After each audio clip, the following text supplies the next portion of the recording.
It's Snack Boy time again, folks, and we're starting this batch with a 2-in-1 offer. Because while these two may be independent entities, they're far from being truly independent. They're two parts of one whole, one of them literally having a hole. Meet Doughy the Donut and Holy the Donut Hole. Doughy is a particularly needy sweet treat with a very big hole in their heart that seems to can't be filled. But in a physical sense, that's not true at all, because that's where Holy comes from. A bastard child that needs all the love and support they can get, and how appropriate that two foods with emotional issues can come together like this. And if you're asking if this kind of relationship is healthy,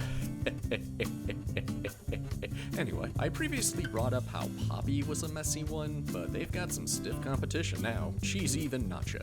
They're a big hit at parties, and they try to hit up all of the parties, but the fun doesn't usually last that long. They're a complete slob, leaving crumbs and globs of cheese everywhere. Worse yet, they never clean up after themselves. Makes you suspect that they never host their own party at their own place, so they don't have to worry about cleaning up there. Or maybe they don't mind, cause they're a slob 24/7 and they live in their own cheesy filth.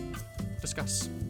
When there are multiple ways to prepare foods, you run into various ideas on how to make snack food mascots for any one particular food item. But if you're neurotic like me, you want to find the best representation to encapsulate all that food has to offer, or whatever you have the patience for. So when it comes to whether I should make a pretzel snack boy out of the original big pretzel bread or the smaller crunchy snacks that came to be by accident, I wound up using both to make Pretzy the Pretzel. That accident that created all the small, crunchier pretzel snacks? An accidental pregnancy. Please don't ask how that works, you really don't want to know. Pretzy is a doting, loving single parent that will take any and all opportunities to gush about their many, many kids.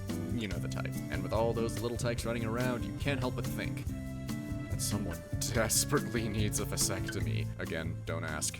You ever meet the kind of kid that was just kind of forgotten by the general public and chose to act out as a way to get attention? Well, I don't know about any real-life children, but that's certainly the case for Droppy the Gumdrop, because who the hell talks about gumdrops in this day and age? This little truant lives for thrills, breaking all the rules so you'd think they were cool. Tragic yet, they have a serious addiction to gum, which seems to be a big deal in schools, I guess. It's a shame, really. If people would have given them the attention they needed growing up, maybe they could have gotten their act together.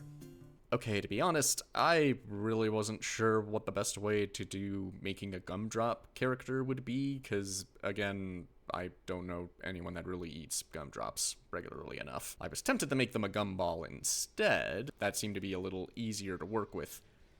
But hear me out. On one side, we not only have a gumdrop, but we have pretzels, nachos, and some kind of boxed candy. And on the other side, we have popcorn, soda, a hot dog, and ice cream. So now I have the means of using my own mascot characters to recreate the opening sequence of the Aqua Teen Hunger Force : movie.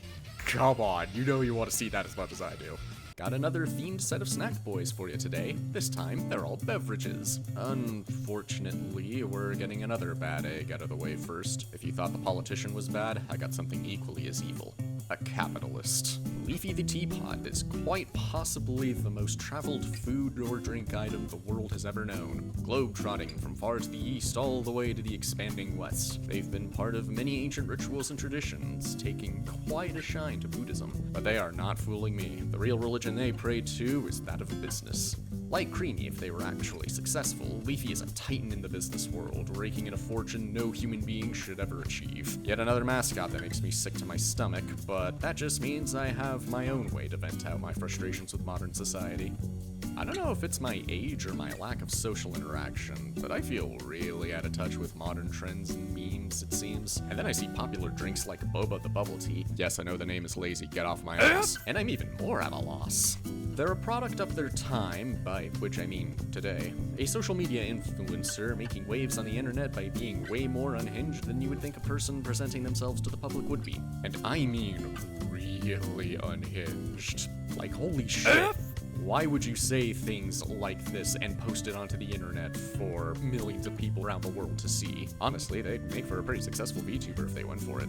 When the rest of the world is moving too fast and leaving you behind in exhaustion, we'll be there to pick you up and get you through the day at breakneck pace. Why, Beanie the Coffee Cup will zip in to save the day. Speedster superhero of the snack boy world, saving the world from fatigue with their lightning-fast caffeine-powered beams. things. And while not being a superhero, they do power down with a decaf mode, working a mild-mannered normal job to aid society in that way. A fun little detail that I included in this design was there being little boxes on the sleeve that have a check mark on them to show whether they're caffeinated or not. I thought that was fun to include. But not every food or drink is willing to use their powers for good. There are plenty with evil intentions, as we've seen already. And in the superpower department, Energy the energy drink is determined to lower the bar. The speedster supervillain of the snack boy world, giving an overabundance of caffeine to anyone willy-nilly, regardless of the health risks and the dangers posed on the youth. Unlike Beanie, they're active in their caffeinated state every hour of every day. But all of that super fast energy comes at a cost, as Energy is known to suffer frequent heart attacks. As much as it is their own personal hell, that does get in the way of their evils, so I guess we can't complain too much about that. Okay, I think that should do just fine for this volume. Be sure to keep an eye out for more Snack Boy introduction videos coming soon. And if you haven't already, check out my other socials to get a look at them sooner. Or check out my original webcomic, A Familiar World, at the official website. Oh, yeah, and my VTubing stuff, I do that too. I make edited Let's Play videos and post about 1 or 2 every month when I can. You can watch those too when you get the time. That should do for me, so until next time, see ya!